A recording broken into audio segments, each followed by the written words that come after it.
കഥ തുടരുന്നു. മറ്റുള്ളവർ സമീപസ്ഥരായ ചെറുപ്പക്കാരും. കരുണൻ ഫോൺ ചെയ്തതനുസരിച്ചായിരുന്നു അവരുടെ വരവ്. പിന്നെ ചോദ്യവും പറച്ചിലും ഒന്നും ഉണ്ടായില്ല. തടിപ്പലക പോലെ തഴമ്പുള്ള കൈകൊണ്ട് ഒരു ചെത്തുകാരൻ ഒറ്റയടി. ദത്തൻ്റെ കഴുത്തടക്കം അസ്ഥി പിരിഞ്ഞു ഒടിയുന്നത് പോലെ ഒരൊച്ച. ദത്തൻ വേച്ചു ചെന്നത് മറ്റൊരാളുടെ അടുത്തേക്ക്. അവിടുന്ന് കിട്ടി ഒരെണ്ണം. ദത്തൻ നിലവിളിച്ചു. എന്നാൽ ആരും അത് ചെവിക്കൊണ്ടില്ല. പിന്നെ അടിയുടെ പെരുന്നാളായിരുന്നു. കടയിൽ സാധനം വാങ്ങുവാൻ നിന്നവരുടെ ഇടയിൽ നിന്ന് ചെറുപ്പക്കാർ ഗൗതത്തെ വലിച്ചിറക്കി. ചുറ്റും നിന്ന് അവർ അവനെ അടിച്ചു. ഇപ്പുറത്ത് തറയിൽ കിടന്നിരുന്ന ദത്തനെ നെൽക്കറ്റ മെതിക്കുന്നത് കണക്കെ ചവിട്ടി മെതിക്കുകയായിരുന്നു ചെത്തുകാർ. കാഴ്ചക്കാരിൽ ആരും അവരെ തടയാൻ ശ്രമിച്ചില്ല. അവസാനം കീറിപ്പറഞ്ഞ വസ്ത്രങ്ങളിൽ അങ്ങിങ്ങ് ചോരയുമായി റോഡരികിൽ കിടന്നു ദത്തനും മകനും. മതി, കരുണൻ പറഞ്ഞതോടെ ആ സംഘം നിർത്തി. ദത്തനും ഗൗതവും ഞരങ്ങുകയാണ്. വെള്ളം ചാകാൻ പോകുന്നവൻ്റെ ഒടുക്കത്തെ ആഗ്രഹമല്ലേ? ആ വെട്ടുകത്തി ഇങ്ങോട്ട് തന്നെ മാധവേട്ട. ചെറുപ്പക്കാരിൽ ഒരാൾ മാധവൻ്റെ കയ്യിലിരുന്ന വെട്ടുകത്തി വാങ്ങി ഒരു കരിക്കെടുത്ത് വെട്ടി. അതിൽ കുറേശ്ശെ വീതം അച്ഛൻ്റെയും മകൻ്റെയും വായിലേക്ക് ഒഴിച്ചു കൊടുത്തു. ചോരയുടെ രുചിയുള്ള കരിക്കും വെള്ളം അവർ ആർത്തിയോടെ കുടിച്ചു. അതുകൊണ്ട് തീർന്നില്ല, ഒരു കലാപരിപാടി കൂടിയുണ്ട്. ചെത്തുകാരിൽ ഒരാൾ മറ്റുള്ളവരെ വിളിച്ച് രഹസ്യമായി എന്തോ പറഞ്ഞു. ഇനി ഇവന്മാർ ഈ ഭാഗത്തേക്ക് വരാതിരിക്കുവാൻ അതുതന്നെ വേണം. അവരും അനുകൂലിച്ചു. ഭാനുമതിയാകട്ടെ ഇതൊന്നും പോരായിരുന്നു എന്ന ഭാവത്തിൽ നിൽക്കുകയാണ്. ആ സംഘം ഇരുവരെയും പിടിച്ചുയർത്തി. അവർ കുഴഞ്ഞു വീഴാൻ ഭാവിച്ചു. എന്നാൽ ആ സംഘം അതിനനുവദിക്കാതെ അവരെ നേരെ നിർത്തി. കുനിഞ്ഞ് ഒടിഞ്ഞതുപോലെയുള്ള ശിരസ് മുടിയിൽ കുത്തിപ്പിടിച്ചുയർത്തി. ഗൗതം കൊച്ചു മുതലാളിയോടും ദത്തൻ വലിയ മുതലാളിയോടും ഒരുപോലെ ചോദിക്കുകയാണ്. രണ്ടുപേരും ഒന്നിച്ച് മറുപടി തരണം, ഒരാൾ പറഞ്ഞു. ദത്തനോ ഗൗതത്തിനോ ശബ്ദിക്കാനുള്ള ശേഷിയില്ലായിരുന്നു. ഒരാൾ ചോദ്യം തുടങ്ങി. പോലീസ് വന്നേക്കും, അപ്പോൾ നിങ്ങൾ എന്തു പറയും? ഞങ്ങൾ നിങ്ങളെ തല്ലിച്ചതച്ചെന്നോ? ഇരുവരും മിണ്ടിയില്ല. നീര് വന്ന് വീർത്തു തുടങ്ങിയ കൺപോളകൾക്കിടയിലൂടെ അവരെ ദയനീയമായി നോക്കുക മാത്രം ചെയ്തു. അണ്ണാക്കിൽ പഴം തിരികിയതുപോലെ ഇങ്ങനെ നിന്നാലുണ്ടല്ലോ, നീയൊക്കെ ഇനിയും മേടിക്കും. പിന്നെ 4 തുള്ളി മൂത്രം ഒഴിക്കണമെങ്കിൽ 40 പേരോട് അനുവാദം ചോദിക്കേണ്ടി വരും നിനക്കൊക്കെ. അത് വേണോ? വേണ്ട. ഗൗതം ചുണ്ടനക്കിയപ്പോൾ പല്ലുകൾക്കിടയിൽ ചായം കൊണ്ട് വരച്ചതുപോലെ ചോരയുടെ വരകൾ മറ്റുള്ളവർ കണ്ടു. ഇപ്പോൾ കടയ്ക്കരികിൽ നേരത്തെയുള്ളതിൻ്റെ 3 ഇരട്ടി ആളുകൾ കൂടിയിരുന്നു. നേരത്തെ ചോദിച്ചതിന് മറുപടി കിട്ടിയില്ല. പോലീസ് വരുമ്പോൾ എന്തു പറയുമെന്ന് വീണ്ടും ചോദ്യം.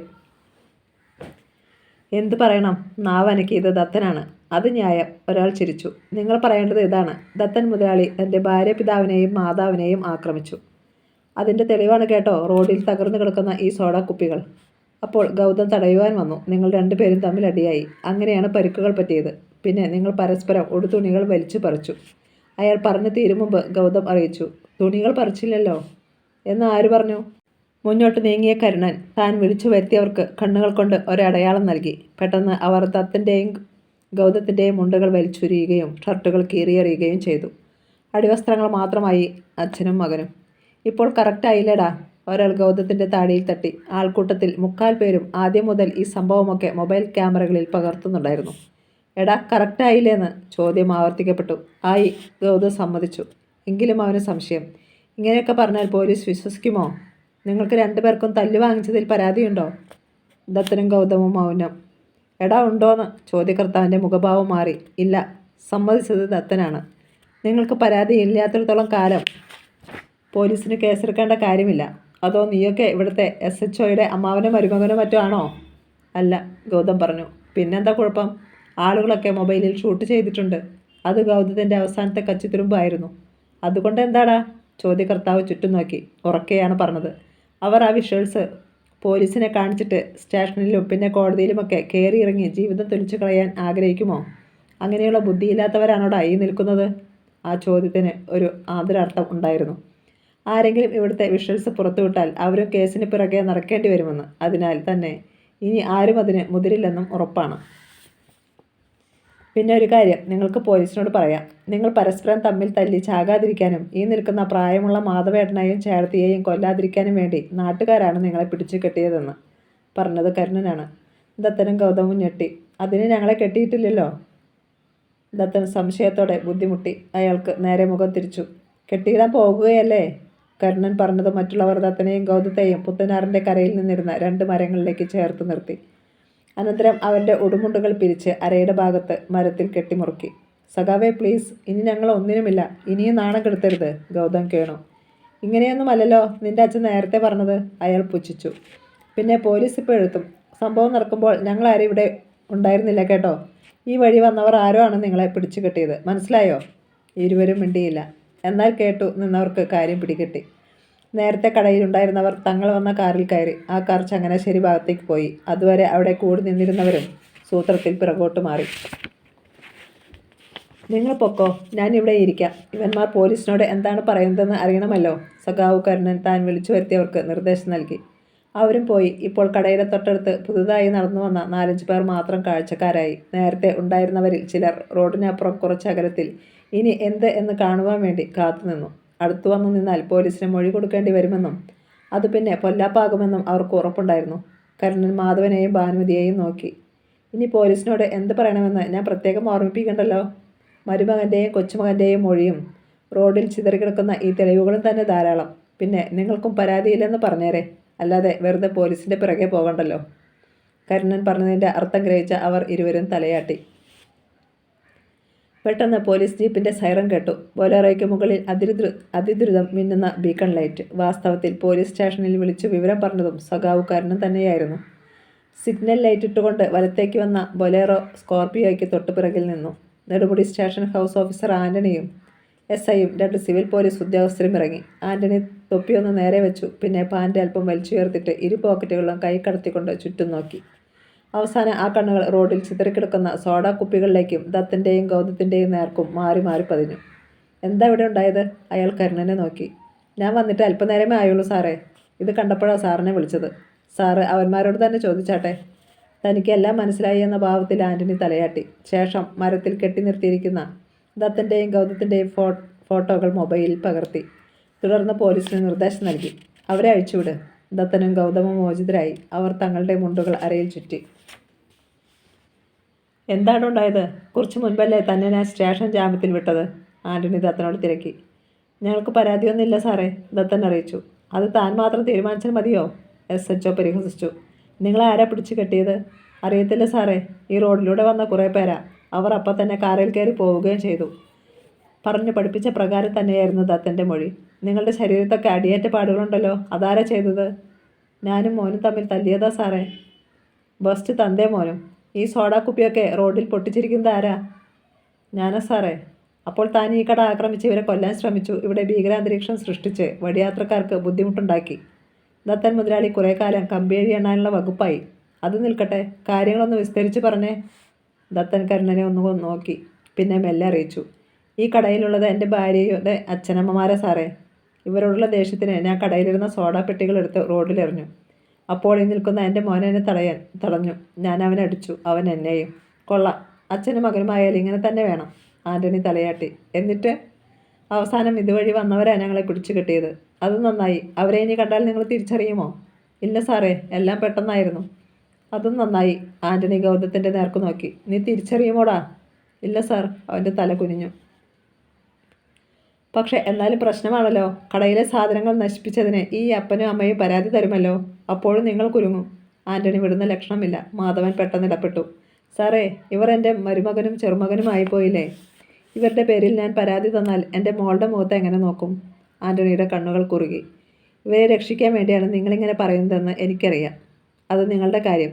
എന്നാൽ അച്ഛനാണെങ്കിലും മകനാണെങ്കിലും പൊതുവഴിയിൽ കിടന്ന് തല്ലുണ്ടാക്കുന്നതും യാത്രക്കാർക്ക് സുഗമമായി സഞ്ചരിക്കുവാൻ ബുദ്ധിമുട്ടുണ്ടാക്കുന്നതും കുറ്റകരം തന്നെയാണ്. ആയതിനാൽ എനിക്കിവരെ കസ്റ്റഡിയിൽ എടുക്കാതിരിക്കാൻ കഴിയില്ല. നിങ്ങൾ രണ്ടുപേരും വിറ്റ്നസ്സുകളുമാണ്. നിങ്ങൾ ഇവിടെ ഇല്ലായിരുന്നുവെന്ന് പറഞ്ഞൊഴിയാൻ പറ്റില്ലല്ലോ, അയാൾ പറഞ്ഞു. മാധവനും ഭാനുമതിയും ഈ കേസിന് പിന്നാലെ പോകേണ്ടി വരും എന്ന് കരുണന് ബോധ്യമായി.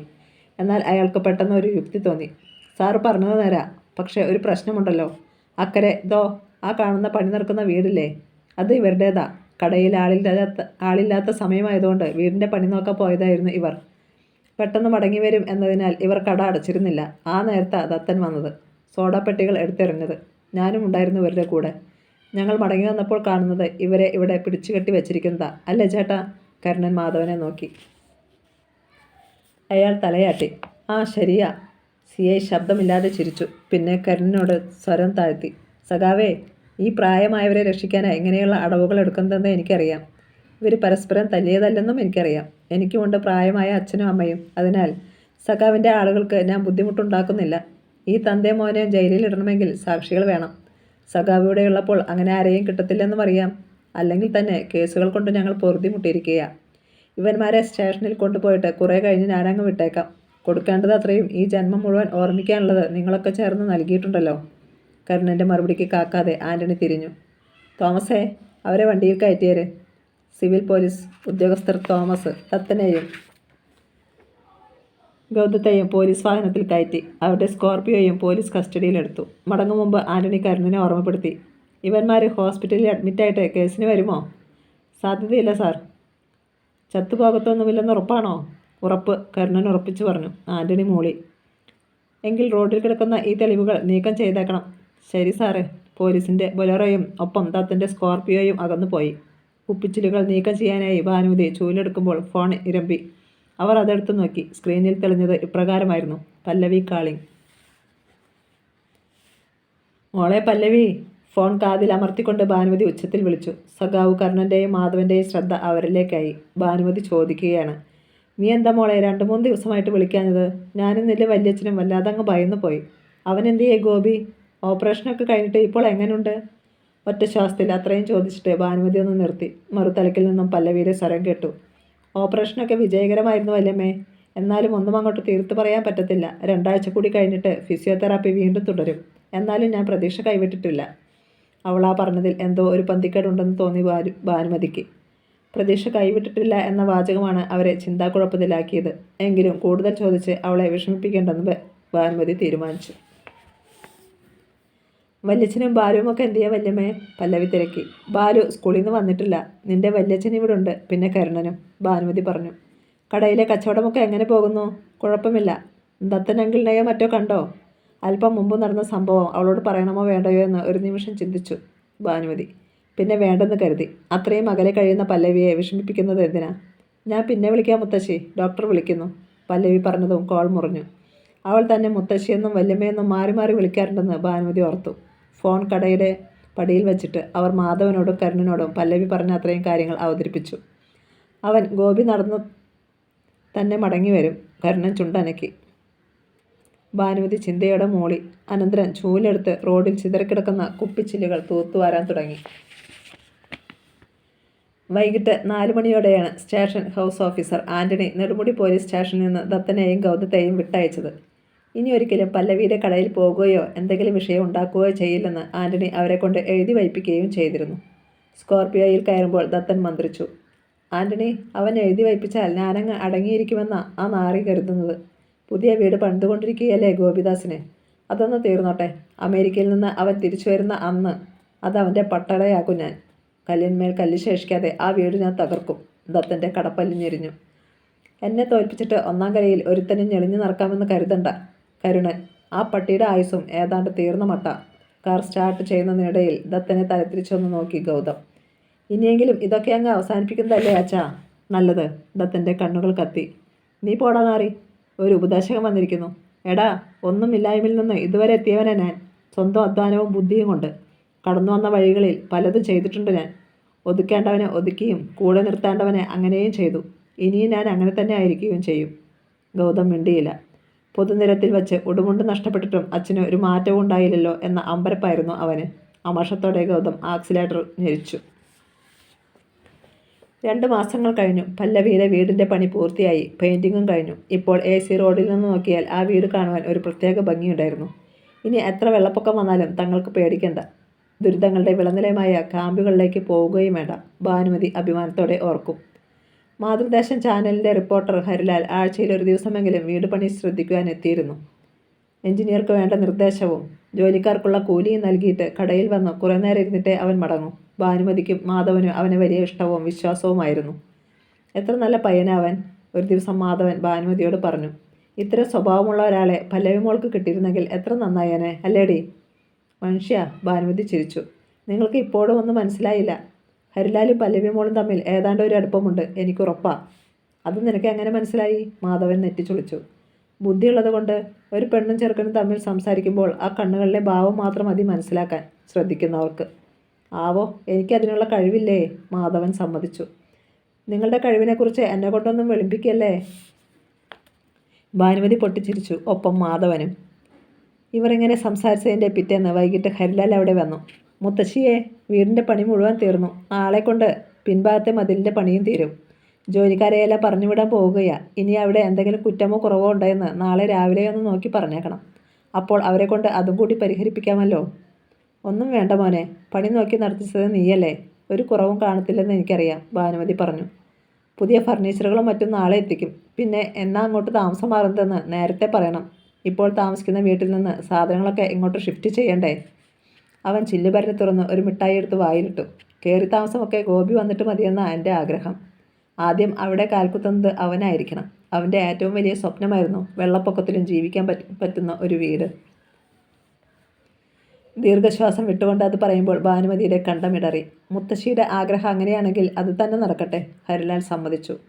അപ്പോൾ സ്കൂളിൽ നിന്ന് മടങ്ങി വന്ന ബാലുവും സൈക്കിളിൽ നിന്നിറങ്ങി ഹരിലാലിനെ നോക്കി ചിരിച്ചു. ഒരാഴ്ച കൂടി കഴിഞ്ഞപ്പോൾ പല്ലവിയുടെ ഫോൺ കോൾ ഭാനുമതിയെ തേടിയെത്തി. ഞങ്ങൾ 17-ാം തീയതി ഉച്ചയ്ക്ക് മുമ്പ് അങ്ങെത്തും. പ്രണവ് സാറും അഞ്ജന മാഡവും ഒക്കെ ഞങ്ങൾക്കൊപ്പം വരുന്നുണ്ട്. അന്ന് തന്നെ വീട് മാറ്റവും നടത്തണമെന്ന് പ്രണവ് സാർ പറഞ്ഞു. എല്ലാം ആ ഹരിച്ചേട്ടനെ പറഞ്ഞ് ഏൽപ്പിച്ചിട്ടുണ്ട്. നീ വീട് മാറ്റത്തെക്കുറിച്ച് മാത്രമേ പറഞ്ഞുള്ളൂ, ഭാനുമതി ഓർമ്മപ്പെടുത്തി. ഗോപിക്ക് എങ്ങനെയുണ്ടെന്ന് പറഞ്ഞില്ല. നല്ല വ്യത്യാസമുണ്ട്. അത്രയും ഇപ്പോൾ അറിഞ്ഞാൽ മതി മുത്തശ്ശി. ബാക്കിയൊക്കെ നേരിൽ കാണുമ്പോൾ മനസ്സിലാക്കാം. ഇപ്പോഴും അവൾ എന്തോ ഒളിക്കുന്നുണ്ടെന്ന് ഭാനുമതിക്ക് തോന്നി. ഗോപി പഴയ നിലയിൽ നിന്ന് മാറിയിട്ടില്ലെന്ന് തന്നോട് പറയാനുള്ള ബുദ്ധിമുട്ട് കൊണ്ടാണോ? ഗോപിദാസും പല്ലവിയും മറ്റും മടങ്ങി വരുന്ന കാര്യം അടുത്ത ദിവസം കടികളുമായി ഷാപ്പിൽ ചെന്നപ്പോൾ ഭാനുമതി ദേവസ്യയോട് പറഞ്ഞു. കരുണനും ഉണ്ടായിരുന്നു അപ്പോൾ അവിടെ. പിന്നെ കുറേ ചെത്ത് തൊഴിലാളികളും. വാർത്ത വേഗത്തിൽ ഒന്നാം കരയാകെ അറിഞ്ഞു. അമേരിക്കയിൽ ചികിത്സയ്ക്ക് പോയ ഗോപിദാസ് മടങ്ങി വരുന്നു. അയാളുടെ അവസ്ഥ മാറിയെന്നും ഇല്ലെന്നും രണ്ടഭിപ്രായങ്ങൾ രൂപം കൊണ്ടു. ഒരിടത്തും കൊണ്ടുപോയിട്ട് കാര്യമില്ലെന്ന് ഞാൻ അപ്പോഴേ പറഞ്ഞതാ. എന്തേലും മാറ്റമുണ്ടായെങ്കിൽ ഭാനുമതി ചേർത്തി പറയത്തില്ലായിരുന്നോ? ഒരു കൂട്ടർ സംശയം പ്രകടിപ്പിച്ചു. അതല്ല, ഗോപിക്ക് നടക്കാൻ പറ്റുമെങ്കിൽ അത് ആദ്യം പറയേണ്ടതല്ലേ? ഈ അഭിപ്രായത്തിനാണ് സാധ്യത ഏറെയെന്ന് പലർക്കും തോന്നി. എന്തായാലും വരട്ടെ, അല്ലാതെ നമ്മൾ തർക്കിച്ചിട്ടൊന്നും കാര്യമില്ല. ഇനി അധിക ദിവസമില്ലല്ലോ. മറുപക്ഷക്കാർ അങ്ങനെ പറഞ്ഞൊഴിഞ്ഞു. പല്ലവിയുടെ മനോഹരമായ വീട് കണ്ടിട്ട് മറപ്പുര ഭാർഗവന് സഹിക്കുന്നില്ലായിരുന്നു. മുറ്റത്തിറങ്ങി നിന്നോ പല്ല് തേച്ചിട്ട് പുതിയതായി ഉണ്ടാക്കിയ മതിലിന് പുറത്തുകൂടി അപ്പുറത്തേക്ക് തുപ്പിക്കൊണ്ടാണ് അയാൾ തൻ്റെ മനസ്സിന് അല്പമെങ്കിലും ആശ്വാസം പകരുന്നത്. ഭാർഗവൻ ചേട്ടൻ അറിഞ്ഞോ? അടുത്തയാഴ്ച ഗോപിച്ചേട്ടൻ അമേരിക്കയിൽ നിന്ന് മടങ്ങി വരുന്നു. ഭാനുമതിയിൽ നിന്ന് വിവരം അറിഞ്ഞിട്ട് വരികയായിരുന്ന സുരേഷൻ പറഞ്ഞു. ഭാർഗവൻ്റെ പുരികം ചുളിഞ്ഞു. നേരാണോടാ? പിന്നല്ലേ, ഗോപിയുടെ നട്ടലൊക്കെ നേരെയായോ? അതെനിക്കറിയത്തില്ല. എങ്ങനെ നേരെയാകാനാ? നമ്മൾ ഇത്തരം കേസൊക്കെ എത്രയോ കണ്ടിരിക്കുന്നു എന്ന് പറഞ്ഞ് ഭാർഗവൻ വേഗം വീടിനുള്ളിലേക്ക് കയറി. പിന്നെ ദമയന്തി കാണാതെ തൻ്റെ ഫോൺ എടുത്തുകൊണ്ട് ചിറയിലേക്ക് ഇറങ്ങി. പുത്തനാറ് ശാന്തമായിരുന്നു. അകലെ നിന്ന് തൊണ്ടു കയറ്റിക്കൊണ്ട് ഒരു വള്ളം വരുന്നത് അയാൾ കണ്ടു. കൽക്കെട്ടിൽ ആറ്റിലേക്ക് കാൽ നീട്ടിയിരുന്നിട്ട് ഭാർഗവൻ ദത്തന് കോൾ അയച്ചു. എന്താടാ? അപ്പുറത്തുനിന്ന് അധികം താല്പര്യമില്ലാത്ത മട്ടിൽ ദത്തൻ്റെ ചോദ്യം കേട്ടു. നാട്ടുകാർ തല്ലി ചതയ്ക്കുകയും ഉടുത്തുണിയുരിഞ്ഞ് മരത്തിൽ കെട്ടിവയ്ക്കുകയും ചെയ്ത ശേഷം ദത്തൻ മുതലാളിക്ക് തന്നോട് ഇത്തിരി അകൽച്ചുണ്ടെന്ന് ഭാർഗവന് തോന്നിയിട്ടുണ്ട്. എങ്കിലും അയാൾ കാര്യം പറഞ്ഞു. നീ പറയുന്നത് സത്യമാണോടാ? ദത്തൻ്റെ സ്വരത്തിൽ ആഹ്ലാദം. അതെ മുതലാളി. ആ, ഓരോരുത്തർക്കും ഓരോന്ന് പറഞ്ഞിട്ടുണ്ട്. നമുക്കായിട്ട് അത് മാറ്റാൻ പറ്റത്തില്ലല്ലോടാ. ഇനിയിപ്പം ഗോപി അളിയനോട് ദേഷ്യപ്പെട്ടിരുന്നിട്ട് എന്താ കാര്യം? ഒരു വഴക്കിനും പോകാതെ ഒന്നിച്ച് കഴിയണമെന്ന എൻ്റെ ആഗ്രഹം. ദത്തൻ പറഞ്ഞത് കേട്ട് പുതിയൊരു യുദ്ധം ഉടനെ തുടങ്ങുമെന്ന് കരുതിയിരുന്ന ഭാർഗവനെ ദത്തൻ്റെ മനം മാറ്റം ഞെട്ടിച്ചു. മുതലാളി തന്നെയാണോ ഈ പറയുന്നത്? അതേടാ, ഇവിടെ ചന്ദ്രികയ്ക്കും ഗൗതത്തിനുമൊക്കെ അതേ അഭിപ്രായമാ. പിന്നെ ഞാനെന്ത് ചെയ്യാനാ? എന്നാലും മുതലാളി. ഭാർഗവൻ്റെ മുഖത്ത് വെറുപ്പ് തിങ്ങി. പക്ഷേ ഞങ്ങളോട് ഗോപി അടുക്കുമോന്നാ എൻ്റെ ഇപ്പോഴത്തെ സംശയം. അതുകൊണ്ട് ഞങ്ങളെ തമ്മിൽ അടുപ്പിക്കേണ്ട ഉത്തരവാദിത്വം നിനക്കാ. എനിക്കോ? ഭാർഗവൻ്റെ കണ്ണു തള്ളി. അതേടാ, ഞങ്ങളെ തമ്മിൽ അകറ്റാനും നീ ഒത്തിരി സഹായിച്ചിട്ടുണ്ടല്ലോ. അപ്പോൾ അടുപ്പിക്കാനും നീ തന്നെ വേണം. ഭാർഗവൻ വല്ലാത്ത കുരുക്കിൽ അകപ്പെട്ടതുപോലെയായി. അല്ല, അതിനിപ്പോൾ മുതലാളി ഞാൻ എന്ത് ചെയ്യണമെന്നല്ലേ? പറഞ്ഞു തരാം. ഇനി ഒരാഴ്ച സമയമുണ്ടല്ലോ. കോൾ കട്ടാക്കിയിട്ട് ക്രൂരമായി ചിരിക്കുകയായിരുന്നു ദത്തൻ. ഗോപിദാസിൻ്റെ പുതിയ വീട്ടിൽ ഗൃഹപ്രവേശത്തിൻ്റെ അന്ന് തന്നെ ശവങ്ങൾ നിരന്നു കിടക്കുന്നത് അയാൾ ഭാവനയിൽ കണ്ടു. ദിവസങ്ങൾക്ക് ഇപ്പോൾ കാറ്റിൻ്റെ വേഗതയാണെന്ന് തോന്നി ഭാനുമതിക്ക്. ഇന്ന് തീയതി 14 ആയിരിക്കുന്നു. ഇനി 3 ദിവസങ്ങൾ മാത്രം. 3-ാം ദിവസം പല്ലവിയും ഗോപിദാസും മടങ്ങിയെത്തും. എന്തൊക്കെയോ ഒരുപാട് ചെയ്തു തീർക്കാൻ ഉള്ളതുപോലെ. എന്നാൽ അങ്ങനെയൊന്നും ഇല്ലായിരുന്നു താനും. എല്ലാം ക്രമമായും ചിട്ടയായും ഹരിലാൽ തന്നെ ചെയ്തിരുന്നു. പുതിയ ഫർണിച്ചറുകളും പാത്രങ്ങളും ഗ്യാസ് സ്റ്റൗവും അടക്കം എല്ലാം വീട്ടിൽ സജ്ജീകരിച്ചു കഴിഞ്ഞു. ഇനി അവരുടെ പഴയ സാധനങ്ങൾ വാടക വീട്ടിൽ നിന്ന് ഇങ്ങോട്ട് മാറ്റുന്ന പണി മാത്രമേയുള്ളൂ. അത് 16-ാം തീയതി വൈകിട്ട് മതിയെന്നാണ് തീരുമാനം. പിന്നെ പല്ലവി ഫോൺ ചെയ്തതനുസരിച്ച് ഭാനുമതിയും മാധവനും ബാലുവും കൂടി തൊട്ടടുത്തുള്ളവരെയൊക്കെ വീട് മാറ്റത്തിന് ക്ഷണിക്കുകയും ചെയ്തിരുന്നു. തുടർന്ന് ചടങ്ങിൽ പങ്കെടുക്കുവാൻ എത്ര പേർ കാണുമെന്ന് അവർ കണക്ക് കൂട്ടി നോക്കി. എന്തായാലും ഒരു 75 പേര് കാണും, ഭാനുമതി ഹരിലാലിനോട് പറഞ്ഞിരുന്നു. ചിലപ്പോൾ 4-5 ആൾക്കാർ കൂടി വന്നാലോ മുത്തശ്ശി? അതുകൊണ്ട് നമുക്കൊരു 100 പേർക്കുള്ള ഫുഡ് ഏർപ്പാടാക്കാം. വരുന്നവർ ആരും ഭക്ഷണം കിട്ടാതെ പോകരുതല്ലോ, അവൻ പറഞ്ഞു. അത് ശരിയാ, മാധവനും ഹരിലാലിനെ പിന്താങ്ങി. ചില കല്യാണത്തിനൊക്കെ 1-2 പേർക്ക് സദ്യയുടെ എല്ലാ വിഭവങ്ങളും കിട്ടിയില്ലെന്ന് പറഞ്ഞ് ആളുകൾ പരിഹസിക്കുന്നത് ഞാൻ കേട്ടിട്ടുണ്ട്. ആരെയേക്കാരെ ഏൽപ്പിക്കുന്നത്? ബാലുവാണ് തിരക്കിയത്. അതെന്താ, നിന്റെ മനസ്സിൽ ആരെങ്കിലും ഉണ്ടോ? ഹരിലാൽ അവൻ്റെ നേർക്ക് തിരിഞ്ഞു. അല്ല, ചമ്മലോടെ അവൻ അറിയിച്ചു. പണ്ട് പല്ലവി ചേച്ചി തങ്കച്ചായൻ്റെ ഇവൻറ്റ് മാനേജ്മെൻറ്റ് ഗ്രൂപ്പിൽ പണിയെടുത്തിരുന്നു. ഞങ്ങൾക്ക് ഏറെ ബുദ്ധിമുട്ടുള്ള സമയമായിരുന്നു അത്. അതിൻ്റെ ഒരു കടപ്പാടിനെങ്കിലും തങ്കച്ചായന് ഈ വർക്ക് കൊടുത്താൽ. ബാലു 3 പേരെയും മാറി മാറി നോക്കി. ഹരിലാൽ ചിരിച്ചു. നല്ല ഫുഡാണോടാ അവരുടേത്? അതൊക്കെയാണ്. ചിലപ്പോഴൊക്കെ മീതി വരുന്നതിൻ്റെ കുറച്ച് ഭാഗം ചേച്ചി വീട്ടിൽ കൊണ്ടുവന്നിരുന്നു. എങ്കിൽ പിന്നെ അങ്ങനെ തീരുമാനിക്കാം. പോരെങ്കിൽ ഇവിടെ അടുത്തുമാണല്ലോ അയാളുടെ വീട്. ഹരിലാൽ സമ്മതിച്ചു. അങ്ങനെ 100 പേർക്കുള്ള ഭക്ഷണം തങ്കച്ചൻ്റെ ഇവൻറ്റ് മാനേജ്മെൻറ്റ് ഗ്രൂപ്പിൽ ഹരിലാൽ ഏർപ്പാടാക്കി അഡ്വാൻസും കൊടുത്തു. 15-ാം തീയതി മറപ്പുര ഭാർഗവൻ വീടിൻ്റെ ഉമ്മറത്ത് ഇരിക്കുകയാണ്. ഒരു ഈർക്കിൽ തുണ്ടെടുത്ത് അയാൾ പല്ലിനിടയിൽ കുത്തുകയും മുറ്റത്തേക്ക് നീട്ടി തുപ്പുകയും ചെയ്യുന്നുണ്ട്. മുറ്റത്തിരുന്ന് പുല്ലുകൾ പിഴുതെടുക്കുകയായിരുന്ന ദമയന്തി ദേഷ്യത്തോടെ തിരിഞ്ഞു നോക്കി. നിങ്ങൾക്ക് ഇവിടെ തന്നെ തുപ്പണോ മനുഷ്യ? ഞാൻ പുല്ല് പറിക്കുന്നത് കാണുന്നില്ലേ? നീ പറിക്കുന്നത് പുല്ലല്ലേ, തുപ്പലല്ലോ. ഭാർഗവൻ ഒന്ന് ചിരിച്ചു. ദേ, എന്നെ കൊണ്ടൊന്ന് പറയിപ്പിക്കല്ലേ. ദമയന്തിയുടെ മുഖം കണ്ടപ്പോൾ ഭാർഗവൻ ഈർക്കിലിൽ വലിച്ചെറിഞ്ഞിട്ട് എഴുന്നേറ്റു. സമയം അപ്പോൾ 4 മണി കഴിഞ്ഞിരുന്നു. സൂര്യകിരണങ്ങൾ പുത്തനാറ്റിലെ ഓളത്തിൽ സ്ഫടികം കണക്കെ ചലിച്ചുകൊണ്ടിരുന്നു. അകത്തേക്ക് നടക്കുവാൻ ഭാവിക്കുകയായിരുന്നു ഭാർഗവൻ. പെട്ടെന്നാണ് റോഡിൽ ഒരു ഓട്ടോ വന്നു നിന്നത്. ഭാർഗവനും ദമയന്തിയും അങ്ങോട്ട് നോക്കി. ഓട്ടോയിൽ നിന്ന് ഒരു യുവതിയും 5 വയസ്സോളം പ്രായമുള്ള ഒരു ആൺകുട്ടിയും ഇറങ്ങി. യുവതിയുടെ കയ്യിൽ 1.5 വയസ്സോളം തോന്നിക്കുന്ന മറ്റൊരു കുട്ടിയുമുണ്ട്. ഇതാരാ നമ്മുടെ വീട്ടിലേക്ക്? ഭാർഗവൻ പിറുപിറുത്തു. ഓട്ടോ ഡ്രൈവർ ഓട്ടോയിൽ നിന്ന് സാമാന്യം വലിയൊരു പെട്ടി വലിച്ചിറക്കി മുറ്റത്തോട്ട് ചേർത്ത് വെച്ചു. യുവതി ഹാൻഡ് ബാഗിൽ നിന്ന് പണമെടുത്ത് അയാൾക്ക് നൽകി. ഓട്ടോ മടങ്ങി. യുവതി കുട്ടികളുമായി അവിടെ തന്നെ നിൽക്കുകയാണ്, വീട്ടിലേക്ക് നോക്കിക്കൊണ്ട്. ദമയന്തി അവളെ തുറച്ചു നോക്കി. അവരുടെ ഉള്ളിൽ ഒരു ഞെട്ടൽ. മോളെ പാർവതി! അവരുടെ ശബ്ദം തൊണ്ടയിൽ കുടുങ്ങി. ഭാർഗവന് ഞെട്ടലോടെ അവളെ തുറച്ചു നോക്കി. തങ്ങളുടെ മകൾ പാർവതി തന്നെയോ ഇത്? ഇപ്പോൾ അവളുടെ പ്രേതമാണെന്നേ തോന്നൂ. ഓജസ്സും സൗന്ദര്യവുമെല്ലാം നഷ്ടമായി. ഒരു എല്ലിൻ കൂട്. അമ്മേ! ഒറ്റ കരച്ചിലായിരുന്നു പാർവതി. ദമയന്തി കയ്യിലിരുന്ന പുല്ല് വലിച്ചെറിഞ്ഞിട്ട് നൈറ്റിയിൽ കൈ തുടച്ചുകൊണ്ട് മകളുടെ അടുത്തേക്ക് ഓടി. അവളുടെ കയ്യിലിരുന്ന കുഞ്ഞിനെ വാങ്ങിയിട്ട് ചിറയിലെ റോഡിൻ്റെ ഇരുവശത്തേക്ക് നോക്കി. കിഴക്കുനിന്ന് സൈക്കിളിൽ ആരോ വരുന്നുവെന്നല്ലാതെ വേറെ ആരുമില്ല. കയറി വാ മോളെ. തിടുക്കത്തിൽ ആൺകുട്ടികളുടെ കയ്യിൽ കൂടി പിടിച്ചുകൊണ്ട് ദമയന്തി മുറ്റത്തേക്ക് കയറി. അതിനിടെ ഭർത്താവിനോട് ചീറി. കുന്തം വിഴുങ്ങിയതുപോലെ നിൽക്കാതെ ആ പെട്ടിയും എടുത്ത് അകത്ത് വയ്ക്കും മനുഷ്യ. ഭാർഗവൻ പെട്ടെന്ന് ഉണർന്നു.